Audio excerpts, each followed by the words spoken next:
Hi, I'm James. Welcome to Homegrown. This week we're going to continue talking about soybeans in South Dakota. We're going to visit a hog farm, a dairy farm, and Prairie Aquatech and learn all about soybean integration into livestock production.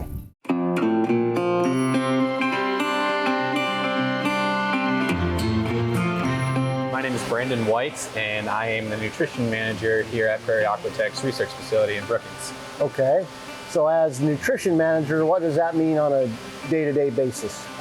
Basically, it means that I manage our research facility where we have our feed and aquatic research. Where did this company begin and what is it on a real big overview? Sure. So Prairie Aquatech started about 10 years ago on the campus of South Dakota State University. Awesome. Two professors, Mike Brown and Bill Gibbons, kind of founded the idea and put it together. And basically, the whole idea that Prairie Aquatech was founded on, and still to this day, is what can we do to create a higher value product of soybeans. Okay. So we've been working with our partners like South Dakota soybean processors to bring in soybean meal, whether that be a non-GMO meal from the St. Lawrence plant or a GMO meal from right here in Volga nearby. And we'd run that through our proprietary fermentation process to create a kind of a new novel fermented soy that we call ME Pro, which stands for microbially enhanced protein. And in a nutshell, that just means we're taking the soybean meal from a mid 40% protein product up to a finished product of 70 to even 72% protein. And the soybean meal that we're able to get that's sourced from the soybeans here in South Dakota just already gives us a jump start to produce our high quality product.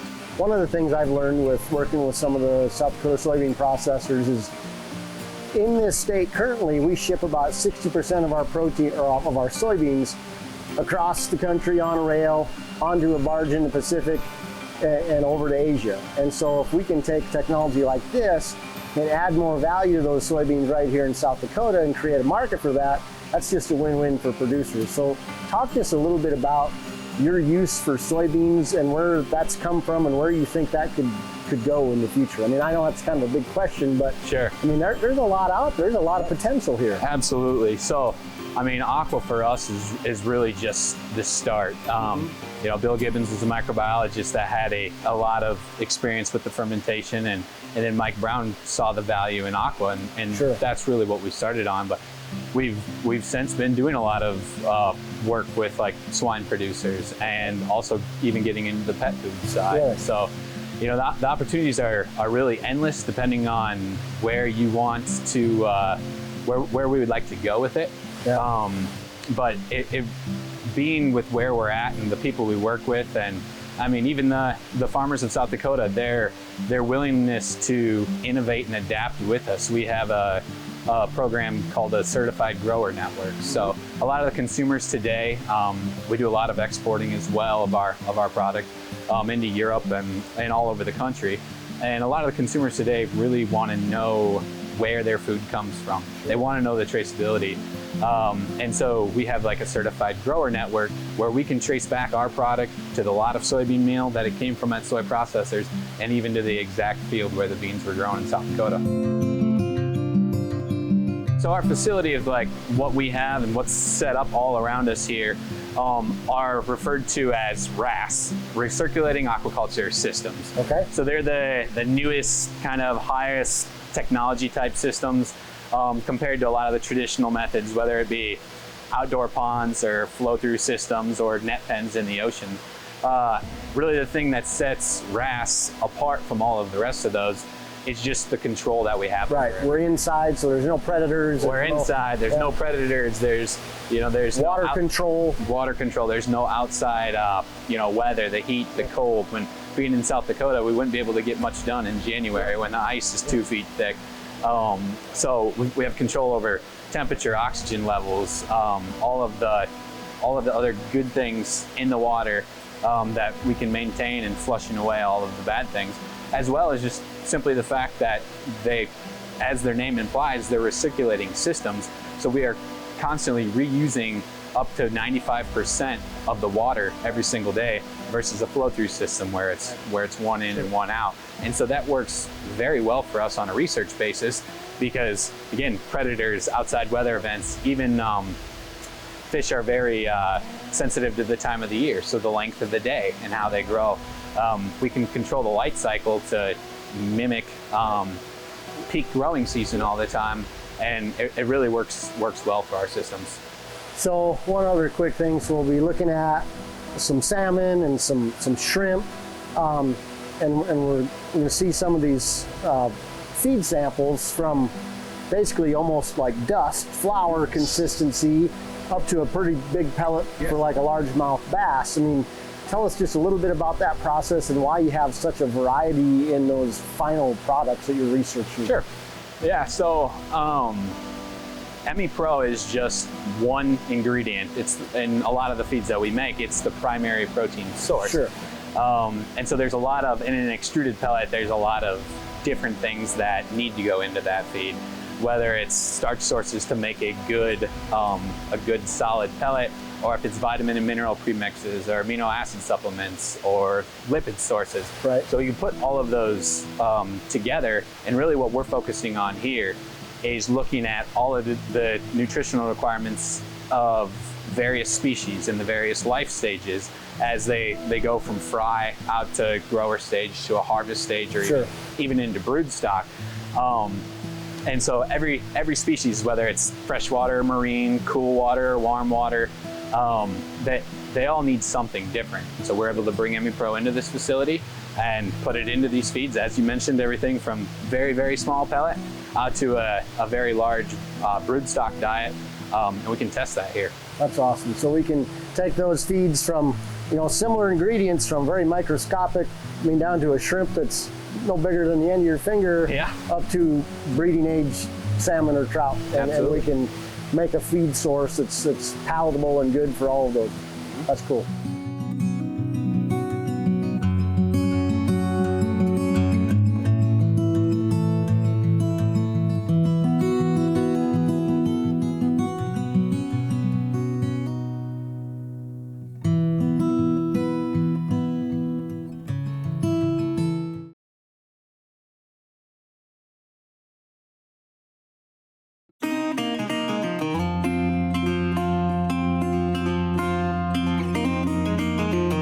What's really unique is the guys aren't in t-shirts and cold and hot and sweaty and rushing. I ask my guys to slow down and work at a steady pace. They've got a timer that dictates how long I want them to clean on the cows. Sure. And they can't, so it's, if you want to call it a robotic, it's almost as robotic as you can get with people. Right, so it's an automatic takeoff. It's an automatic takeoff, but they can't put on until they run through 2 steps of the 70 seconds. I see. And they start that when they start their process of cleaning. Sure. And it's a slow pace. I don't want my guys running. Is metering what comes out of the cow every time that dumps. It's so much of a pollen that comes out of that cow. So that's how it's measuring when she's giving the 30-ish pounds average per milking. It's all measured right there. It's all metered. And the cow comes in, she's got an individual ID tag on her. And it knows it's her. It puts that to the computer so that we know the milk weights on a daily basis. If she's down on milk, whether she's not feeling good or didn't eat, whatever. So that all is getting down into this and Yep. pumped Pipe down there, and then it comes back up to the tank through these pipes right down the center. Where does it get cooled at? Right through a plate cooler and a chiller. So yeah, there's 2 7,000-gallon tanks that it gets pumped to. And we're averaging anywhere from 3 to 4 of these get filled every day. And that's a tanker load of milk. So how many tankers you take out of here a day? About 4 a day. And all gets made into cheese. Everything gets made into cheese or byproducts. We're standing inside this barn with a couple thousand cows on I don't know how hot it is outside today, but 80 plus. yeah, I would say close to 90 degrees. And I mean, we're in here, it's plumb comfortable. There's no flies, there's no odor, there's no cows bellowing. They must be happy. I mean, you guys take a lot of care and a lot of thought into the comfort of the animals and your family aka your employees, right? Yep, absolutely. If they're not comfortable, the employees or the cows, they're not going to produce for us. They're not going to be healthy on both ends of that. It's you try to keep everybody happy and everything happy, and the more comfortable. I mean, we want this like our house, right? We want it cool, we want it clean and comfortable. And so part of that, I mean, you were telling me these cows get milked 3 times a day, so these pens will clear out, they'll go over to the parlor and get milked. And when that happens, what happens in their pen? They take a tractor and they scrape the pen, they clean the manure out, and they will take a rake and rake the stalls. The stalls are all filled with sand, so the cows are laying on a beach all the time. So, it's comfortable, it's cool, and it's clean. And it does. I mean, it basically looks like sand on a beach. You can see Absolutely. The impressions there. I mean, it's just like laying on a beach. These cows are treated really well. And part of that, like we talked about, is their feed. Talk just a little bit about what goes in their feed. And again, we're highlighting soybeans here. Obviously, you guys use a lot of soybeans because tell us why you use a lot of soybeans in your ration. The protein's needed, whether it comes from the grasses, the haylage, the alfalfas, but you also need that protein that comes from the soybeans. It's a different kind of a protein, and it's what comes through on the milk, right? It's the bypass proteins that. And so if you're feeding a good, healthy ration with a lot of soybean meal in it, that has a lot of protein in it. How does that help your milk on the other end? We actually get paid on protein and fat to go to cheese, so that actually improves our milk prices just on the health of the animal, keeping that rumen correct and right with the balanced diet. Make her produce more also. Right now we're averaging a little over 90 pounds per animal in this herd. Really? And that's wow. So you're getting 90 pounds of milk. Soybeans and so if I remember this right, a gallon of milk is 8 point some pounds. Yep. So you're getting over 10 gallons of milk per day per animal right here. That's awesome. So you're obviously put a lot of care into the feed of that animal. A lot of that comes from our awesome soybeans. Absolutely. That's cool. And you guys also raise a lot of soybeans as well, right? This year we planted a little over 700 acres of soybeans. Wow. It's just part of our rotation. Just to break up the land. Very cool, very cool. So in that ration, and I'm assuming you put up some haylage, some corn silage. Yep, dry corn, grass hay, soybean meal. Is brought in, corn gluten. And some other minerals. Most of our focus is our community, whether it's the 40 families that we employ, that we house and make sure are taken care of, to our local community. We try and focus a lot of our stuff on the community, whether it's an open house or helping out the baseball team with jerseys, or a lot of focus on more of the community than it is internally, because they're the ones that support us and make sure that we have what we need also. Right, and so if you have, this is something that I'm big on, is adding value to our raw products in this state. And we don't do enough of that, but this is a really good operation of an entire system where you've got a farm, you're a 5th generation producer, farmer right here, and you have found a way to add as much value to that as you can. And by doing that, you're then taking all that value and putting it back into your communities, supporting baseball teams, supporting churches, supporting all those things.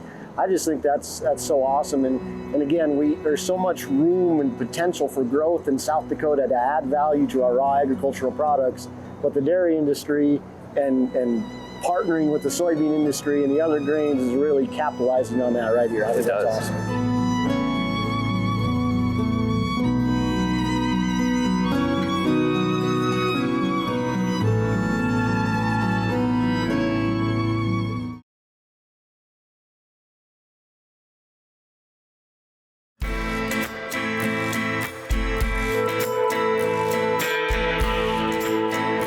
Here on the campus of South Dakota State University.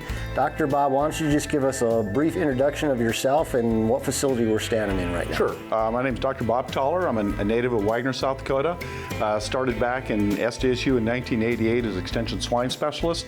Do about 50% extension, do some teaching, undergraduate teaching on nutrition, also do some research on the swine side. And right now we're standing in our new swine unit. Actually, we call it new, but it was opened in October of 2016. Okay. And actually it is probably the nicest swine facility of any land-grant university in the country. the goal for this swine unit was to demystify pork production. Sure. And so we welcome guests. So any of any of the people that are watching the show, if they want to come to Brookings and have a tour of the swine unit, we'll clothe them up, get them through, we'll take them everywhere and throw the doors open so they can see exactly what we're doing. So we want to make that very transparent. Yeah. Here's how we humanely raise pigs.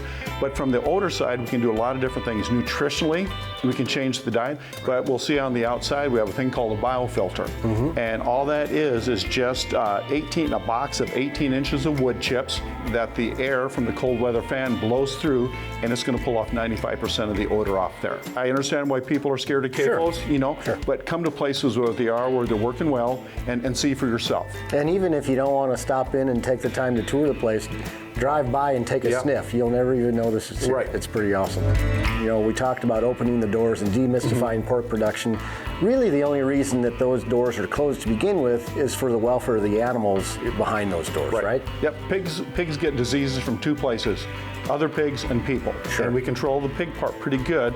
But actually, we broke with PRRS, which is the #1 swine disease in the world, in November. And that was due to a person screwing up on biosecurity. Yeah. And so if you look at a commercial, so you visited the Greenway farm, and that's about a 5,000 sow deal. If they were to break with PRRS, that would cost them over $1 million. Right. And so again, we're doing it for the pig safety, the pig well-being. We don't want to get them sick. Right. And the second thing, from a producer's economic standpoint, we don't want animals getting sick and dying.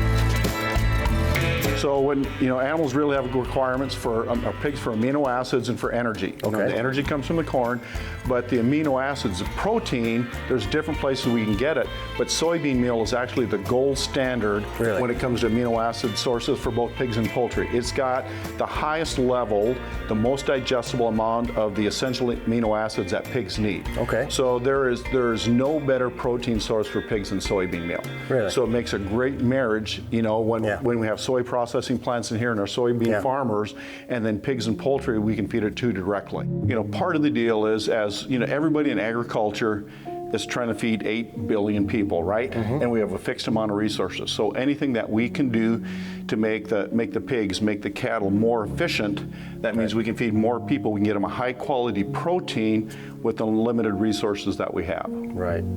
And so part of this barn, when it got put together, really is the land grant mission is threefold, right? Teaching, research, and extension. So from the teaching standpoint, this works great because these would be the exact same facilities, equipment, and everything else you would see in a brand new commercial unit. So when our students come in here in classes, they get trained exactly how the industry is. Right. That's great. On the research side, actually, we've been really productive. So it opened up on October 1st of 2016. From that point until December of 2021, we raised $7.6 million in research grants and contracts. So how many sows, or this total facility, what do you run through here? Right, so we have 150 sows, and so we have 5 farrowing groups. So every month we farrow 30 sows, 24 to 30 sows, depending on how breeding goes. And if we wean about 12, that gives us a little over 300 pigs in each weaning group. And then we move them right across the gravel road there to our wean to finish barn, where we'll raise them out to 290 pounds. In the wintertime, it is perfect when it comes to climate control. We can keep it, it can be minus 30 outside, and it's going to be 72 degrees in here. In the summertime, what we'll do, and you're exactly right, pigs don't sweat. So we actually create an artificial sweat on them, and basically we have the drippers come down and we have the ventilation fans going, and so they can keep actually really pretty cool.